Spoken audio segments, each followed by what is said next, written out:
Eso, a ver, ponemos solo pin.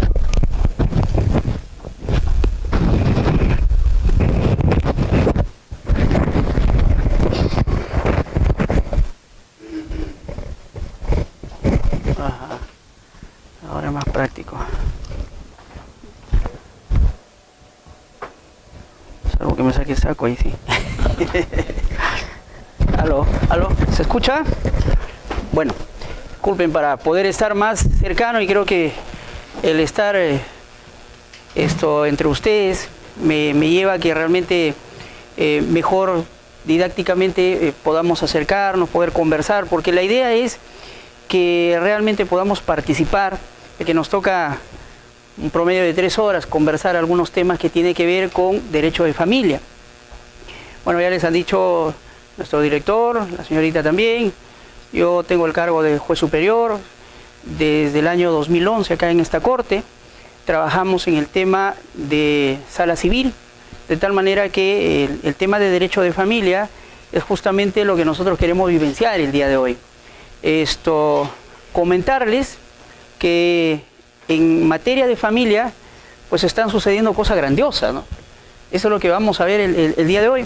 Digo grandiosas porque así como alguna vez en algún momento penal también cogió su reada de ser bastante mediático y aún se mantiene y siempre será así, porque llama la atención de que una persona sea detenida, cómo va a ser procesada, cómo va a ser condenada, y lo más curioso es que ahora interviene en este tipo de procesos, ¿no? Ustedes lo han visto, participa, escucha, opina, por último hasta decide, y los medios de comunicación también siguen en la misma línea, de tal manera que eso es materia penal. Pero en materia de derecho de familia, bueno, algunos que han salido algunos años atrás de la universidad, pues hay varias cosas que han cambiado, y en los últimos años, y solamente por ejemplo este último año, tenemos una innovación cada vez más constante frente a un problema que tenemos. Por eso que en la primera parte lo que vamos a tratar de hacer es cómo entender el derecho de familia dentro de los cambios que se vienen sucediendo, ¿no? ¿Qué es lo que nosotros debemos evaluar? Porque en cosas concretas nos hemos dado cuenta que está revolucionando las cosas. Por ejemplo, en concreto, hablo del tema de la ley de violencia o ley de protección contra la violencia a la mujer y órdenes familiares, que ustedes lo van a ver en específico con algunos ponentes acá.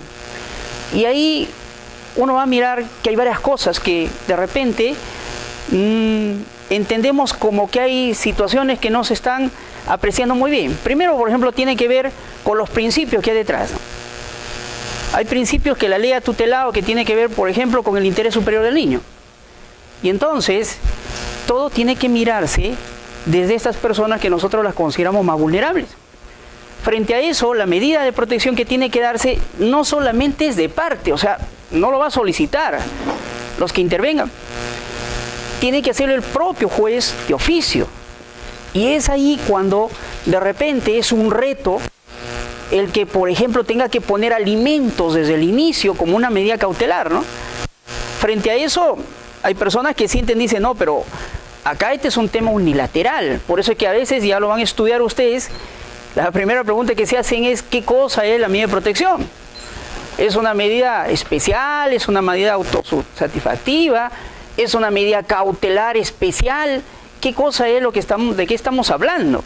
Porque no te olvides que se decide sobre situaciones muy especiales. Sacarlo a la persona de su casa no es tan sencillo, porque lo primero que te va a tingir es decir, oye, ¿sabes que esta es mi casa?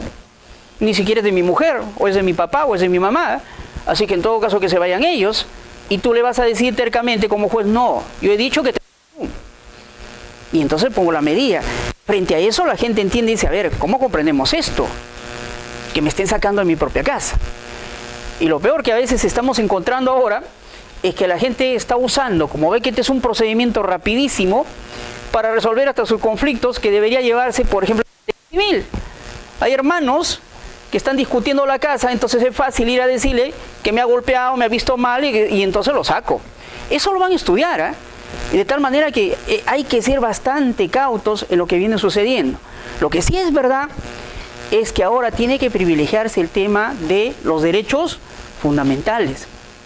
Eso es lo que tiene que mirarse desde allí. O sea, por eso es que la primera parte en nosotros es llegar a hacerles entender a ustedes que hay una revolución dentro de lo que es en materia de familia.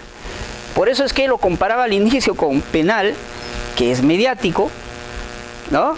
Ahora vemos que el derecho de familia ha comenzado a revolucionar, y esta es una de las razones que ustedes estén acá y empiecen a darle importancia, ¿no? A saber cómo vamos a mirar. Por ejemplo, este año hemos tenido, desde el mes de julio, a raíz de los decretos legislativos, una serie de cambios que se vienen gestando. El tema de la capacidad, por ejemplo, que tiene que ver con tema de familia. Porque ahora ya sabemos que las personas con discapacidad, o ahora como la gente le habla, personas con habilidades distintas o diferentes, ya tienen otro tratamiento. Antes nosotros recurríamos a un proceso que se llamaba interdicción para los mayores de edad. O sea, lo que era declarar interdicto o incapaz. Consecuentemente le nombró un curador. Y entonces el curador es el que va a definir su vida, sus acciones, sus bienes, o sea, aspectos personales y aspectos patrimoniales. Y entonces la gente ha dicho, pero un momentito, ¿y qué tiene? No, que es una persona que tiene síndrome de Down. Ah, está bien pues, pero ¿qué es? Entonces lo declaramos incapaz, no tiene derecho a DNI, no tiene derecho a realizar contratos porque es incapaz. Habrá que llamarlo a su curador para todos los actos, ¿no es cierto? Entonces, ¿qué encuentras en la realidad misma? Que definitivamente los chicos con síndrome de Down, por llamarlo de alguna forma, porque su edad mental se mantiene allí, como jóvenes o como niños, ahora tienen un montón de derechos. Y entonces entendemos que ellos buscan, por ejemplo, ya tener DNI y lo han logrado. Y ahora han dicho, señor, si yo tengo el derecho, porque ya soy capaz, también puedo votar. Voy a las elecciones. Y esta última elecciones que hemos tenido, esta gente ha ido a votar. Y nadie les puede decir, ¿sabes qué? No, pues, pero es que te vas a sentir influenciado como... El problema es el pensamiento que tenemos los demás. Me gusta a veces cuando la gente discapacitada dice, el problema es que la sociedad no nos entiende. Ustedes adecúen todo lo que hay a lo de nosotros. O sea, no es que yo tenga que amoldarme a ustedes. No es que el concepto de normalidad lo tenga yo. ¿No es cierto? Y consecuentemente te pongo ese modelo, ese estado. Y así quiero que actúes. Porque yo entiendo que yo soy normal y así es. Un momentito, estamos en una época de derechos. Consecuentemente, también tienen ellos derechos. Frente a eso, la norma ha tenido que amoldarse, porque ya estábamos parias a nivel internacional, que éramos los únicos que estábamos considerando aún como incapaces. Y ahora decimos, no. Pero eso sí, necesitas para algunos actos de vida, no para todos, un apoyo. Por eso que hemos dado una ley, o sea, da una ley que habla de los derechos y salvaguardas. Y entonces ahora ya no hay declaración de interdicción. Inclusive se abusaba de esto, ¿eh? Había familiares que decían, no, papá ya tiene 80 años, que lo que hay que hacer es declarar interdicto. Yo lo veo que con la empleada más conversan, qué sé yo.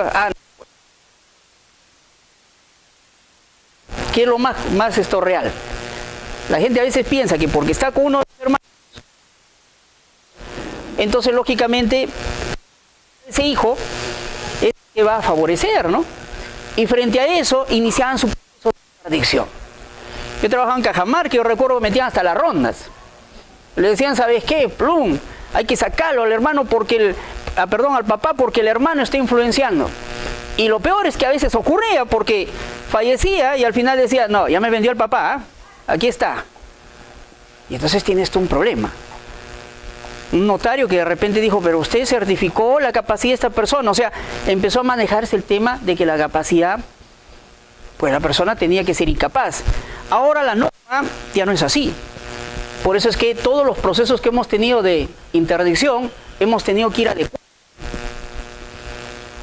Claro, ahora ha cambiado todo, pero nosotros nos pusimos de acuerdo de qué hacemos devolviendo al juez para que declare nulo todo cuando es la que está sucediendo y hay un montón de procesos de interdicción. Por eso digo, se abusó de esto. Y si no, ustedes se acuerdan del caso Tudela, fue terrible, ¿no? Fue terrible porque el viejito, papá de los famosos Tudela, que fue ministro, que fue premier en una época X, ¿no? Pues el papá al final optó por casarse con una señora Beatriz, que fue esposa de Aljovín, un señor que llegó a ser fiscal de la nación muchos años atrás. Bueno, falleció, se quedó la mujer y se casó con este señor. Pero no se casó en el Perú porque hacían la vida imposible. Papá, tienes 89 años. No, pues. Entonces, ¿qué hicieron? Se fueron a Bolivia y ahí se casaron, ¿eh? Entonces los hijos plantearon una interdicción porque dijeron, y que se anule ese matrimonio porque mi papá no estaba en condiciones de eso. Y entre ellos estaba el famoso que fue premier, ¿no? Que aparecía en la televisión y cómo es posible que sí, que haya jueces, que haya siempre se piense eso, pues, ¿no? Y un día de eso se le ocurrió la mejor idea a ellos, para ellos, plantear un habeas corpus, porque lógicamente no lo permitían, según dice la esposa, la señora Beatriz, que era un poquito más joven, un poquito, que no lo permitía ver. Y yo recuerdo que eso lo pasó en la televisión, ¿no? Cuando quisieron ingresar con la policía, le habían declarado fundada el habeas corpus. Y con todos ahí, salió el viejito con un tremendo bastón, entre sinvergüenzas.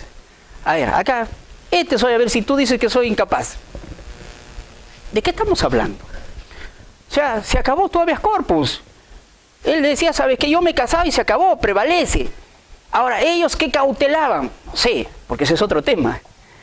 Algunos dicen, sus propios intereses, porque finalmente hay bienes. Y entonces era la lucha entre la señora que llega recién, que finalmente por sociedad ganancial le va a tener que corresponder la mitad. Entonces era un drama. Estamos asistiendo, jóvenes, lo que yo quiero decirles, a que en derecho de familia hay un montón de cambios que se están dando. Por eso es que qué bueno que se haya organizado un diplomado de este tipo y bueno, que nos haya invitado, porque más bien para mí es un buen momento en tener que conversarle todas las cosas a veces que vivenciamos cada día, ¿no? Porque encontramos un montón de situaciones que tienen que ver, por ejemplo, menores. Ahí tienes todo un cambio, por eso al inicio vamos a hablar de los temas constitucionales de esto. ¿Qué es lo que tiene que primar? Proceso de tenencia, los clásicos procesos de tenencia. Mamá, papá. Y los dos en guerra. Es una guerra abierta y declarada. Y todo el mundo pone lo mejor y lo peor. Porque de eso se trata. Yo soy mejor y a ti... Sí, señor juez. Mi mujer, ahí está el Facebook, le he bajado toditita las fotos. Va a parar en reuniones, tomando. Ahí está. Eso es lo que hacen, ¿eh? Y del otro lado la mujer tampoco se deja, ¿no? Señor, ya tiene pareja. Ahí está. Entonces tiene otra mujer y por último tiene otro hijo. Como si fuera un demérito. Mire la forma como se lleva. No, señor, yo tengo más bienes. Trabajo en el banco. Tengo buena casa. Asistenta social, vaya a verificar. ¿Está? 4 pisos, 5. ¿Qué más quiere? Acá tiene todas las condiciones. La mujer, modestamente su casa, ¿no? De repente una plantita, un piso con su esfuerzo. Dice, sí, señor. Pero tengo cariño. Y entonces, ¿por qué votamos? El juez se pone en una situación difícil, ¿no? Empieza a decir, y bueno, entonces, ¿por qué decido? ¿Cuál es la circunstancia? Y la gente a veces afuera no te entiende, ¿ah? Yo recuerdo haber sacado, yo soy el ponente, una resolución, no doy nombres, donde al papá, que es un extranjero, la juez le había dado medida cautelar, pero este es un proceso ya de variación de tenencia. No es tenencia, es variación. Y en la variación hay una exigencia mayor, porque se supone que para hacer variación ha tenido que incumplirse algunas situaciones, ¿no?, de lo que es la tenencia. Entonces, variación de tenencia. Él que tenía un cuarto y eran tres niños. Una evaluación psicológica que los niños decían, nos pega el papá cuando hemos estado juntos en España porque la pareja se conoció allá. Y ahora está, ¿qué? La mamá vino acá, vinieron los dos, se murió la mamá y se quedó con la abuela. Y entonces la guerra de la tenencia fue él versus la abuela. Y en ese proceso de tenencia, él concilió. Y le dijo, ¿sabe qué? Bueno, señora, sí, pues como usted han estado siempre, mi hija estuvo enferma, hasta él se había retirado de la casa. Porque atingía de que era la casa de mamá de la señora y entonces no podía estar ahí. Está bien, te fuiste. Y entonces finalmente él acepta una conciliación, sí, que se quede con la abuela. Claro, la abuela lo que hace es tenerlo, pero se compromete también al régimen de visitas, ¿no? Y cuando va a fin de mes, no lo recibe, el otro mes no lo recibe, va levantando acta tras acta tras acta, y entonces viene y pide variación de tutela. Y el juez abajo le dice, así pues, teniendo en cuenta que no está cumpliendo debidamente, señor, varíese y entréguese. Y búsquenlo a los niños, con la policía y hasta con denuncia penal. Mira tú, todo el drama. Y a nosotros, digo, acá, yo considero humildemente que la cosa no es así. ¿Sabes cómo están los niños? No se le ha hecho evaluación psicológica. Entonces, pues, revóquese y déjese sin efecto. Y que en todo caso se esté al proceso principal de variación. Claro, hizo toda una bulla, porque al final, pero ¿cómo es posible? Yo soy el papá. Sí, pues. Yo no digo que no. Y eso es lo que quiero que vean ustedes, porque ha cambiado un montón de cosas en este tema. Por ejemplo, tenemos hasta una norma. Claro, lo normal es que un principio no se describa, no tenga un desarrollo, porque el desarrollo del principio debe estar dentro de las ejecutorias o de los análisis, ¿no?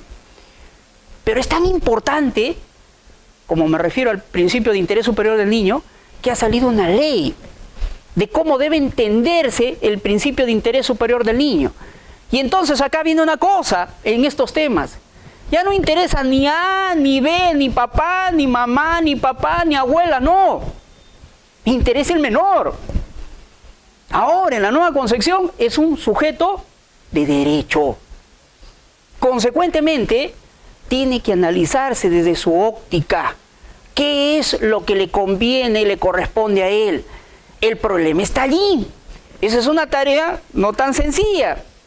Porque si para el caso inicial que empecé a decirles, el señor tenía casa de 5 pisos y buen ingreso, entonces yo diría, lo mejor de esos niños está allí.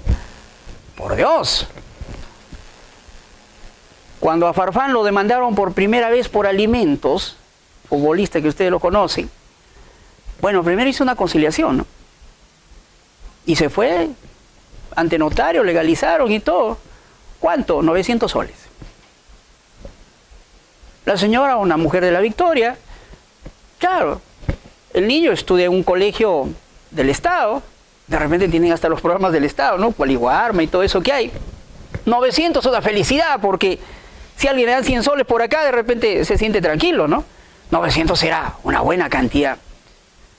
Pero cuando después le dice, oye, un momentito, está yendo a Europa y tiene un contrato que le van a pagar 18 millones al año. Entonces dijeron, oye, pero entonces no está bien. Ese concepto de cómo entiendes tú que es mejor, se va a relativizar, va a tener que verlo en el contexto en que se desarrolla.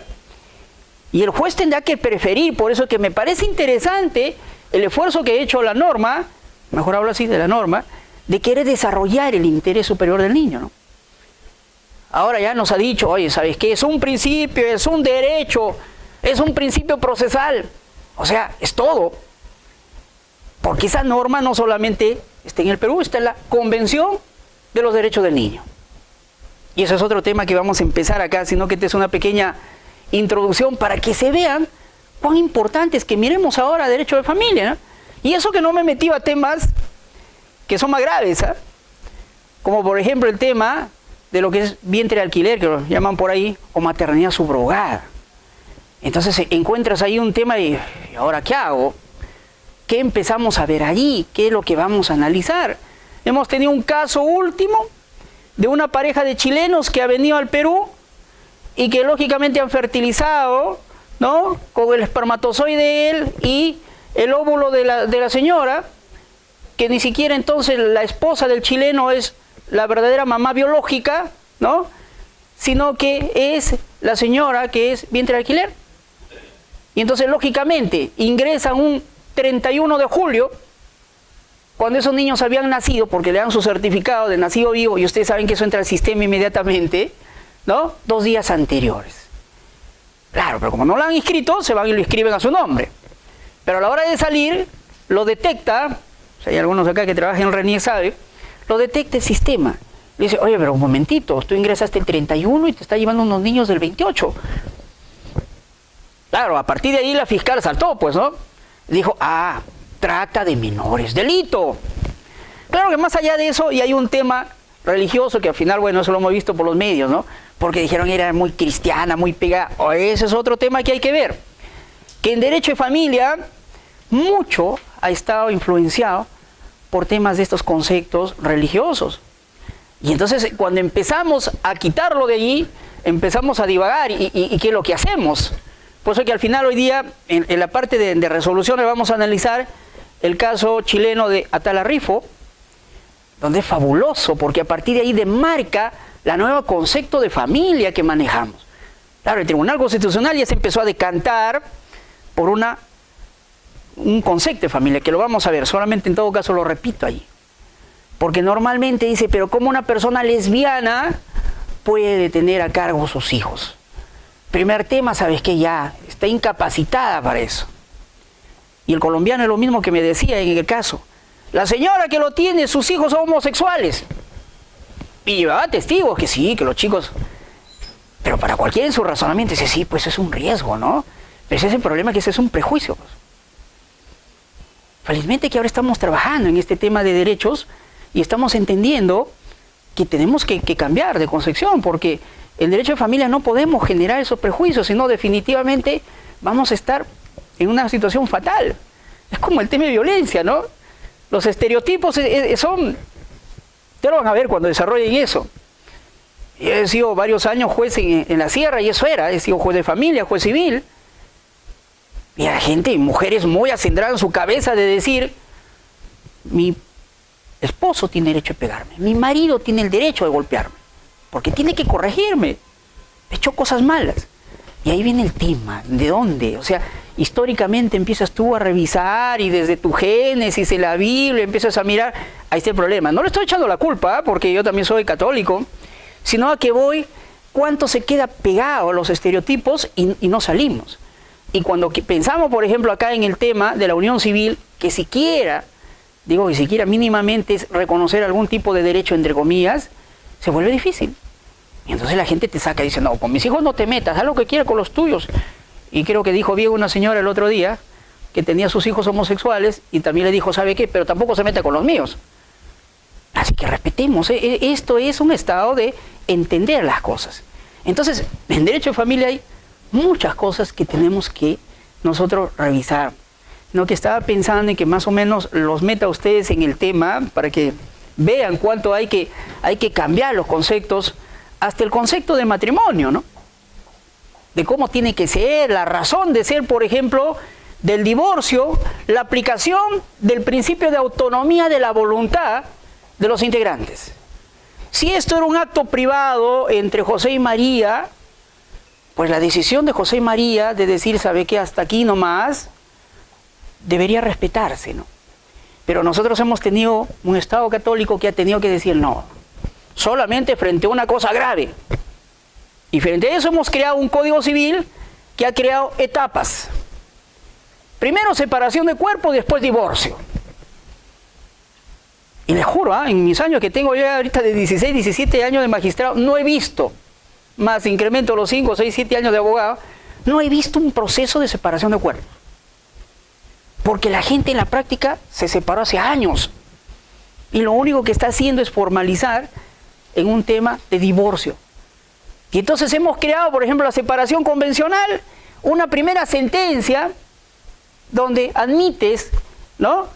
Declaras fundada la separación convencional. Pero todavía no da la disolución del matrimonio. Todavía un mes, por favor. ¿Un mes para qué? No sé, ¿no? No entendemos las cosas, ¿no? Claro, la otra posición es, a eso voy, es que digamos, no, pues es que lo que se trata es más bien flexibilicémoslo.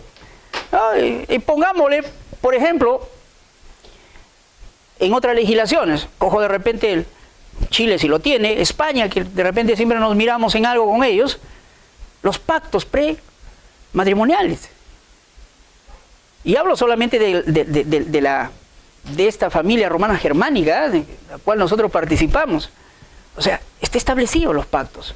Es decir, antes de casarme, como tú dices que todo es por amor, porque así se une la pareja, ¿no es cierto? Se supone que es el ímpetu, la parte más decisiva. Muy bien, creo que no te consta que hagamos un pactito, ¿sí? Es decir, si tú pretendes separarte, bueno, y nosotros son 2 años, en España el divorcio es más corto, es 1 año, y es incausado. Es decir, no necesitas, porque acá todo es causado. Los 3 incisos del 333, todos son con causa, sino que algunos son divorcio por culpa del otro, tiene que ser el otro el que haya ocurrido en eso, y yo, como agraviado, voy a plantearlo, adulterio, violencia psicológica o física, siempre es el otro. Y los 3 últimos que se introdujeron, ¿no? El año 2001, que fue lo famoso divorcio remedio, y que fue un baldazo de agua para la gente que defendía el tema de la familia. No, pero ¿cómo es posible? O sea, que ahora el matrimonio es cualquier cosa. Bueno, por eso voy, que el tema de la autonomía y la voluntad está allí. O sea, ¿hasta qué punto la gente puede decidir por ellos mismos? ¿O es que la familia es un instituto de tal importancia para el Estado que lógicamente la idea es defenderlo a rajatabla? Pase lo que pase, porque dentro tiene que arreglarse. Así se pensaba. Y ese era el pensamiento, ¿no? Yo recuerdo que cuando la mujer que la golpeaban llegaba a la policía, el policía le decía, a ver, mamita, ¿qué edad pues tiene? No veo esa carita, es 19 años, señor. 19 años. Anda a tu casa nomás. Así en los primeros años. A mi mamá también le da. Ahorita lo vieron, mis viejitos están bien. Lo decía hasta una fiscal, recuerdo. Voy dando nombres. Ah, sí, los primeros años es golpe. Hasta que al final se acomoda. Y después venía una persona de 60 y me han golpeado. ¿Qué? ¿A esta hora vienes? Oye, antes has debido venir. Bueno, entonces total. ¿Es o no es? O sea, ¿hasta qué punto defendemos el tema de la familia y el matrimonio como uno de los conceptos, ¿no?, que tiene que estar ahí con mayor defensa, con mayor protección? Y ahora vamos a revisar el artículo 4 de la Constitución, ¿no? Te señala, dice, el tema de la protección de la familia. Y entonces, ¿qué significa protección? Por eso es que los fiscales en los procesos de divorcio, no sé si habrá un fiscal acá, pero a veces se pone en una situación incómoda, no saben para qué los han demandado, porque son parte demandada en un proceso de divorcio. Se apersonan y dicen, bueno, en defensa de la familia, no estoy de acuerdo, ¿ya? Y que en todo caso se declare infundada. Bueno, razónalo un poco, está bien lo que has dicho.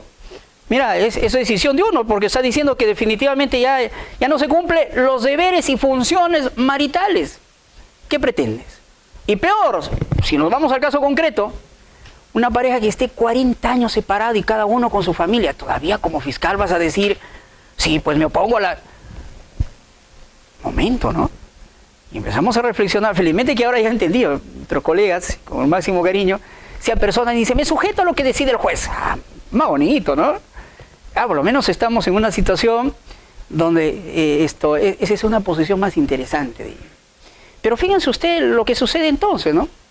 Les estaba contando sobre esto de los pactos prenupciales o prematrimoniales, que nosotros no lo tenemos, no hay pacto. No hay cargo, no hay plazo, no hay condición, no hay nada, señor. Hay amor puro. Qué bonito. Así suena. Me caso y hasta por defecto, sociedad de gananciales. Y si yo digo lo contrario, ¿sabes qué, mujer? Mira, voy a casar contigo, pero yo tengo algunas cositas, tengo una empresa. ¿Qué te parece si hacemos mejor separación?